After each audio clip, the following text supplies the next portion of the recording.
one of you finally give me what I desire.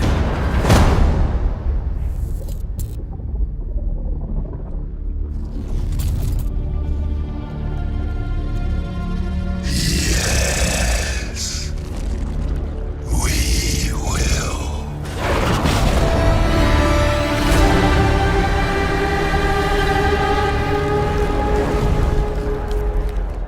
It's crazy to think that only 2 years ago, we got our first peek at Spider-Man 2. After the absolute gut punch that was the first game, and the unfiltered hype of using Miles' Venom powers in his own game, it's safe to say this sequel had a lot to live up to. And to be fair, it definitely lived up to expectations, even completely suppressing them in some aspects. I'll make this clear as possible. This video is going to be incredibly spoiler heavy for not just the main campaign, but also the post-game content. So if you don't want to get spoiled, you might want to hold off on watching this video for a while. But make sure to come back once you're done. And hit the subscribe button while you're at it. This video is going to be broken down into a couple of different categories. First, all of the main players in the story, both metaphorically and literally. Secondly, the gameplay and how it compares to the previous two titles. Also, the opening mission is just like a Marvel one. To be honest, this game's story is a little all over the place. The game wants to focus on Kraven hunting down and eliminating both Spider-Man and the Rogues Gallery, while also trying to hammer home the symbiote arc, which was teased through post-credit scenes at the end of both of the previous games. So you think it would be the central focus of the game for the most part, but when it comes down to it, the symbiote stuff ended up feeling like it was put to the side in favor of following Kraven's pursuit and obtaining a warrior's death in battle, which at times feels, listen, I think he's liking that 19 inches of Venom a little too much at times. Overall, this adaptation of Kraven is honestly perfect. They set him up fittingly as being this all-powerful threat, waiting to strike at the right moment to catch his prey off guard. Although if I had one complaint, it would be that his cancer subplot ultimately goes nowhere. It's mentioned the very most twice throughout the entire game, and in both instances, it's just kind of mentioned in passing. Like sure, it gives a compelling reason as to why he so desperately wants to meet his end in combat, but again, they don't really do anything with this. At the very most, there could have been a moment during a fight where he slows down to catch his breath, although I guess since it's never really said how far gone his cancer is, it is a possibility that it's just in the very early stages, which would explain why he hasn't gone full Walter White mode yet. However, the most controversial aspect of Kraven in this game is definitely how he deals with the villains from the previous game. It's shown during the Mary Jane mission right before Peter gets the symbiote suit that Kraven has in fact killed the Vulture, Shocker, and Electro, all off screen. This leaves you with a double-edged sword situation. While on one hand, the shock from finding out that Kraven has killed these decently powered villains makes him way more menacing, but then on the other hand, the fact that these major villains were all killed off screen with the exception of Scorpion seems kinda lazy, which can also be taken as nothing more than shock value. Plus with an out of bounds glitch, it seems like he might have even killed Rhino off screen, but since it's an unused area in the game, it's up for debate how canonical this death is. So until we either get a new Spider-Man game or DLC that addresses this, it's non-canon. This adaptation of Kraven was incredible from start to finish. His death at the hands of Venom was fairly fitting and provides an alright transition to the third act of the game. Speaking of,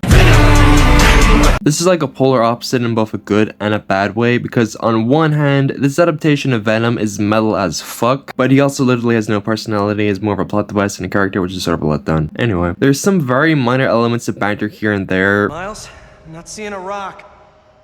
No? Hold on, I'm nearly to you. Thanks for coming, Pete. But for the most part, the symbiote is just tempting Harry into healing the world, which isn't bad. It's nice to see a purely evil Venom from time to time. His healing the world mentality is actually somewhat compelling while still being very obviously in the wrong, and just feels right as a climax, with the symbiote urging both Peter and Harry to do in their minds the right thing, that being Peter killing Kraven to save Miles, and Harry using the meteorite to spread the symbiote across the globe to heal the planet. However, personally, I feel like Peter's black suit arc needed to be longer, again going back to this game's massive pacing issue. There's very little build up to him becoming emo Peter. In fact, the most disappointing aspect of his arc was that we never really got to see it impact his personal life. The worst thing he does is being a bit of a prick to Mary Jane and telling Harry to pop some pills, although his remarks while fighting the lizard were fucking brutal. No wonder your family left you.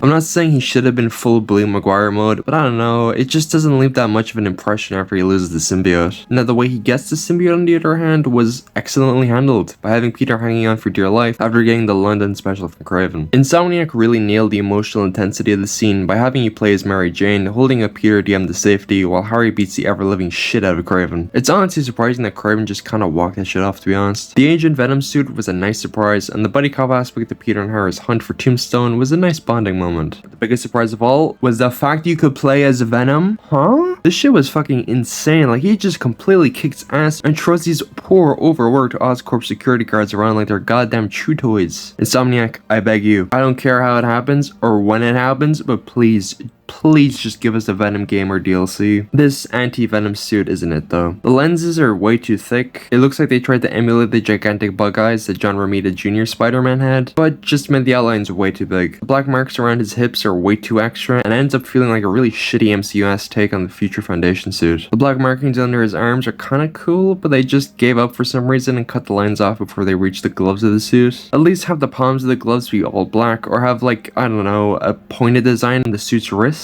On the flip side, the black suit is honestly near perfection. The armored-esque design isn't the best, but it's not too noticeable when you're looking at the suit in normal gameplay, and gives it more of an alien vibe. I really appreciate the fact that the white on the suit really becomes more uneven and rough the angrier Peter gets. It's a nice touch that hopefully becomes more prominent in future adaptations of the black suit arc. The final boss though is on another level. It starts out pretty safe with Peter and Venom going one-on-one in the wreckage of their old high school, with Peter having to jump from platform to platform, all while fending off symbiotes, and boom! Completely throws all expectations out the fucking window, having Venom grow his demon wings and demolish Peter to take on Miles, only to get his shit absolutely rocked. And they do air combos and holy shit, this is fucking peak. Yeah, you could say that was a pretty cool boss fight. I will say though, the third act feels like a completely different game from the previous two acts of the game. The transition from Kraven's desire for death into the worldwide symbiote invasion was once again way too fast. There definitely needed to be a better build up into the symbiotes overrunning the city instead of them just appearing in mass overnight. Although I guess it does make Venom seem a lot more powerful in comparison to every other villain we've seen so far in the Insomniac Spider-Man series, but it's a minor thing, sure, but it really just hammers home the sentiment this game needed to be a couple hours longer. It will be interesting to see how they handle the symbiotes in either Spider-Man 3 or Miles Morales 2 or whatever comes next, since we see them getting ass blasted at the end of the game. But since Carnage exists, there's a possibility Venom could return his own game or potentially have other symbiotes show up like Toxin, Mania, Riot if they're really desperate. There's so much they could do, especially since Scream had a very brief appearance in this game. It shows that they're willing to get a little out there with the symbiote stuff. On a side note, that Scream boss fight was pretty damn good.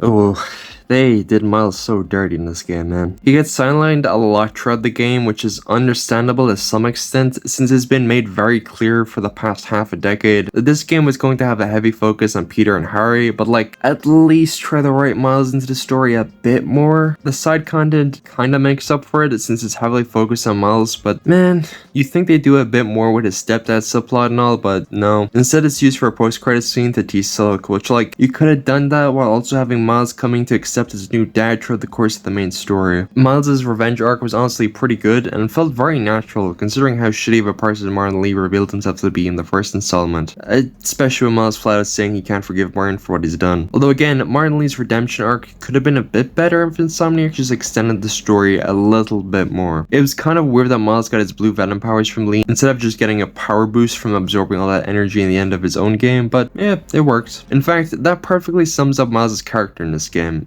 Just fine. At least he got a badass fight against Peter when he lost control of the symbiote. But we gotta address the Adidas brand elephant in the room, because what is this? There's just so much wrong with this suit. First off, a Miles Morales original? Is he stupid? Did he forget about the suit he's been wearing for this entire game? This suit is a legitimate clusterfuck of Adidas products, and the shit stain on top of this is the fact that this suit just looks straight up ass. The colors just don't fit Miles whatsoever, and the web patterns just look so bad. This entire suit in general was just a mistake. I'm really hoping he doesn't wear the suit ever again, or at least make his classic suit an early game unlocked in the sequel, for the love of God. If anything, this looks more like a suit that Peter gave to Miles like a hand-me-down. Shit, something positive about Miles.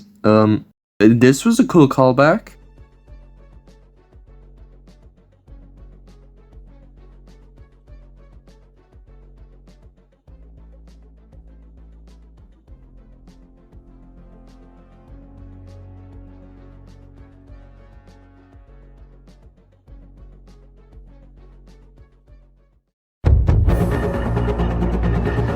How do you perfect an already perfect web slinging mechanic? It's just so much faster in this game compared to the previous two, thanks to the new web wing mechanic where you can just bust out essentially the cape glide from the Arkham series, but on steroids. You wouldn't expect these to be such a game changer, but man, it's gonna be impossible to go back to web slinging in the older games. You can even use Miles' Venom powers and Peter's Iron Spider arms to boost your speed while web slinging around, which is really neat. On a side note, let's just take a moment to appreciate the absolute insane fast travel in this game. This is the only game that feel like a true next-gen experience, which on the flip side, holy shit, the mission where Miles chases Black Cat through Doctor Strange portals was unreal. Like he goes all the way to Antarctica or something, like this was a legitimate jaw-dropping moment, and again, really helps to make this game feel next-gen, which unfortunately not a lot of games have been really able to capture so far, but that's a discussion for another time. When it comes to combat, there's a surprising amount of changes. The gadgets have been reduced to 5 in this game, with basically none of the gadgets returning from the first game, with the exception of the concussion blast. Instead, you have this web gadget that pulls enemies together, a ricochet web, which is the only gadget that needs to be crafted, and lastly, you have the upshot, which is basically a mini turret. Honestly, it's fine that the gadgets from the first game got axed, especially when Miles' Venom abilities replacing the electric webs, and the upshot basically being a renamed spider drone. Miles' Venom abilities are just his abilities from his own game, but more, which is